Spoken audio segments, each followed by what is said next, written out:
السلام عليكم. مسلسلkan wuxuu bilaabmay 7 Abriil 2013 wuxuuna ku bilaabmay qoys fadhiya madaarka oo doonayay inay gurigoodii New York dib ugu laabtaan balse maxaa dhici doona.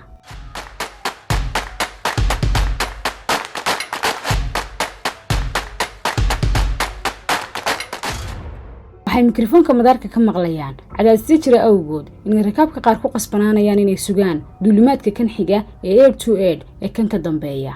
waxa safarkaas qayb ka ah gabadh dambi baadho boolisa walaalkeedii wiil yar oo dhalay oo qaba xanuunka leukemia iyo inay yaro wiilka mataantiisa ah. qoyskuna uu kala qaybsamaya oo diyaaradaas hore qaar ayaa raacaya kuwa kalena diyaaradda dambe ayay sugayaan. marka ay diyaaradii Air to Aid ee loo bilamiyay fuulaan ayay u kacaysaa dhanka New York. kadib markay hawada gasho ayay jawi xun la kulmaysaa diyaaraddu aadna way u gariiraysaa. rakaabkana cabsi badan ayaa soo food saaraysa waxaana ay soranayaan way idinla dhacaysaa. qof kastaana wuxuu soranayaa waa maalintii ifka kuugu dambeysay. xoogaa kadib ayuu jawgu kala degayaa diyaaradduna caadigeedii ayay ku noqonaysaa. kadibna bayloodkii ayaa isku dayay inuu la xidhiidho madaarka New York si jidka loogu sii diyaariyo balse qoladii madaarka ayaa la yaabaysa markay maqlaan in nambarka duulimaadku uu yahay Air to Aid. maxay tahay sababta ay ula yaabeen filimka ayaan ku ogaan doonaa. markiiba waxay u diyaarinayaan marinka ay diyaaraddu ka soo degayso. marka ay diyaaraddu soo degtana waxay la kulmayaan dabdamisyo ambalaas iyo ciidan fara badan oo madaarka ku sugaya. marka ay rakaabku soo degaan ayaa loo sheegayaa inay soo duuleen 7 Abriil 2013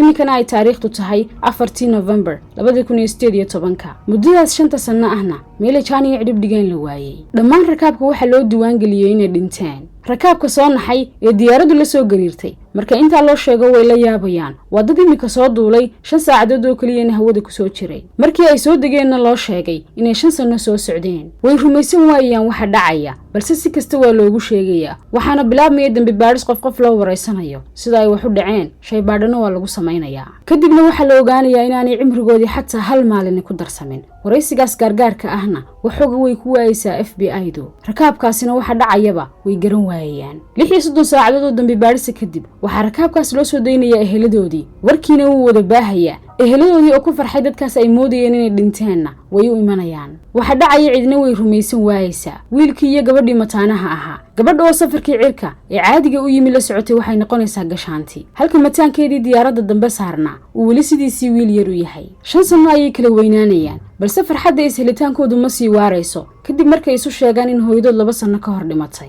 kadibna waxay imanayaan gurigoodii oo isbedel ka muuqdo si ay ugu yar nastaan. diyaaraddii iyadana waxaa loo diray khubaro baadha bal inay wax ka helaan oo waxa dhacaya ay fasiraad uga helaan. iyadana waxba way ka waayayaan oo waa sidii diyaarad hadda soo duushay oo hadda soo degtay. gabadhii dambi baadhaha ahayd ayaa markaa aragtay ninkii ay u doonanayd aan ugu iman madaarka isodhanaysa ka soo eeg saldhigii ay ka wada hawlgalayeen ka hor intii aan iyada la waayin.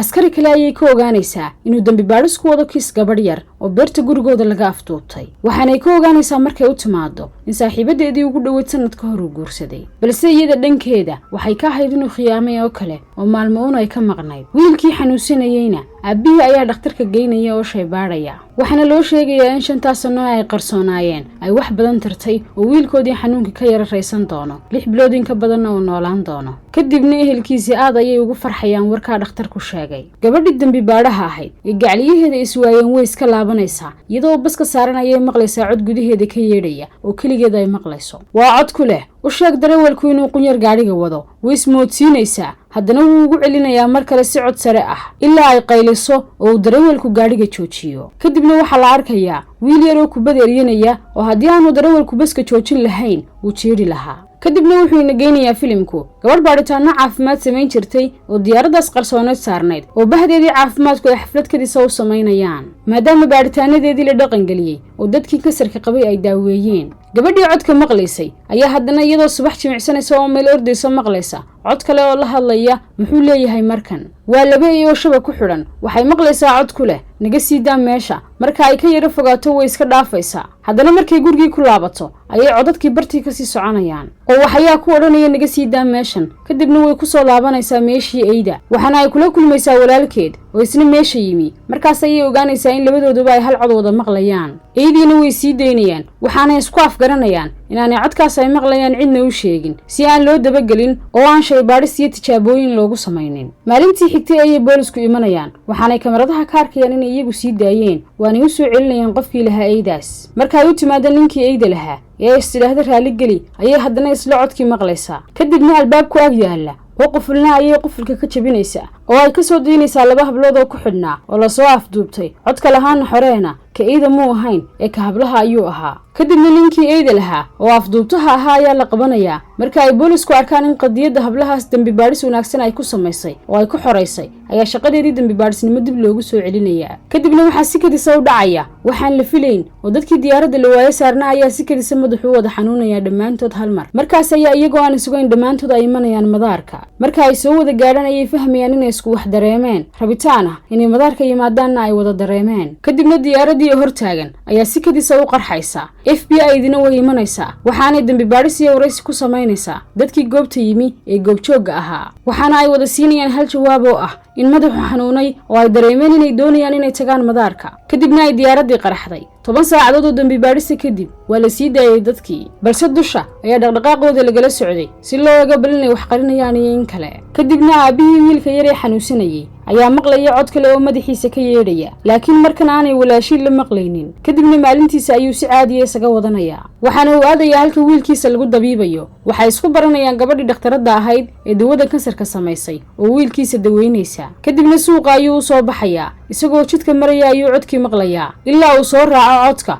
oo uu yimaado nin wadooyinka muusiga ka tuma oo diyaaradda isaguna la saarnaa. waxaanuu ogaanayaa in wiilkiisii oo 13 jir ahaa uu ka safray. markii uu raadiyeyna uu ogaaday inuu xidhan yahay cid uu garanayo oo ka caawinaysaana aanay jirin. kadibna waxa uu la hadlay walaashiisii dembi baadhaha ahayd. markaas ayay iyaduna kulansiinaysaa. kadibna wiilkii ayaa aabihii u sheegaya in dembi beena dusha laga saaray oo lagu soo eedeeyey inuu xadayda hablihii uu ka shaqaynayay sidaasna lagu xidhay. sidaa darteed gabadhii ayaa kiiskiisa dib u furaysa si ay u caawiso, laakiin dhibaatadu waa in cadeymaha oo dham isaga ay farta ku fiiqayaan xitaa kaadhka uu shaqada ku galay uu yahay mid samays ah. kadib wiilkii ayay maalinta xitaa aabihii ugu geynayaan jeelka. markaas ayuu u sheegayaa aabihii inaanu isagu xadin waxba, kaadhkana uu sameeyey si uu shaqo noloshiisa ugu raadsado uga helo. inuu dembigaas beri ka yahayna wuu ku adkaystay. dhanka kale habeenkii ayay gabadhaas dembi baadhaha ahay wiilkaas ay eedada u tahay ee xanuunsanaya alaab uu ku ciyaaro u keenaysaa, laakiin wuu diidayaa oo kuwiisii hore inuu xiisay ayuu u sheegayaa. kadibna walaashii ayaa aabahood kaxaynaysa oo geynaysa meel alaabta lagu kaydiyo oo ay alaabtii ciyaarta ee walaalkeed ku kaydisay. markaas ayay aabaheed u sheegaysaa markii la waayey in hooyadeed ay xidhiirka la samaysatay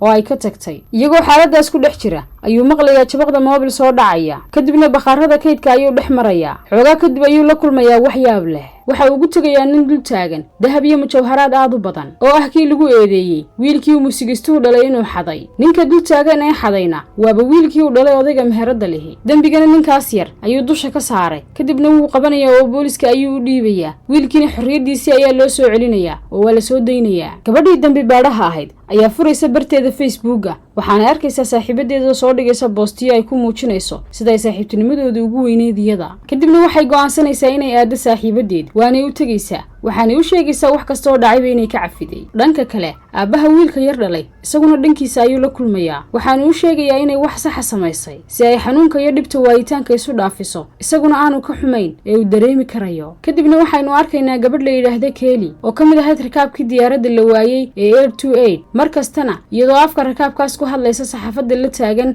inaanay xukuumaddu mawduucooda daacad ka ahayn siro badanna ay qarinayso. iyadoo Kelly iska dhagaysanaysa warka ayuu qof dabada kaga imanaya oo uu dilayaa. kadibna booliska ayaa imanaya oo cadeymihii dembi baadhista ururinaya. warkaasi marka uu baaho gabadha dembi baadhaha iyo walaalkeed ayaa ka sheekiyay inuu dilkaasi la xidhiidho rakaabkii diyaaradda saarnaa. kadib waxay imanaysa kadis kale oo gabadhii dhakhtarka ahayd ayaa la soo hadlaysa aabihii oo u sheegaysa shaybaadhkii wiilkiisa inuu ka soo daahiray baadhitaan kale oo cusubi oo aanu lahayn safarkaas ka hor. kadibna waxa uu ka dalbanayaa in arrinkaasi uu ahaado sir iyaga u dhaxaysa oo aanay cid kale ogaanin. Marka gurigii dilku ka dhacay la isugu wada yimaado ayay imanaysaa gabadhii dambi baadhaha ahayd, balse saraakiil FBI ayaa u diidaya oo odhanaya annaga ayaa kiiska la wareegnay ee halkaaga joog. waxaana iyada iyo walaalkeed wada booqanayaan gabadhaas ninkeedii, waxaana uu sheegayaa inuu hubo xaaskiisa dilkeeda inuu ku lug leeyahay. barnaamijkaas ay qabanaysay iyo dhaliilahaas ay xukuumadda u jeedinaysay. gabadha dambi baadhaha ah ayaa go'aansanaysa inay kiiskaas si gaara u daba gasho maadaama ay dilaaga u badinayeen inuu safarkoodaas ka mid ahaa oo uu hayo xogo waaweyn, wixii dhacayna uu tafaasiilu hayo. qaybta hore ee musalsalku halkaas xasaasiga ayay ku dhammaanaysaa. qaybta dambe ee musalsalka ayaa qisadaas xasaasigaa sii dhammaystiraysa, iyadana waynu soo koobi doonaa haddii Ilaahay idhaahdo. nabadgelyo.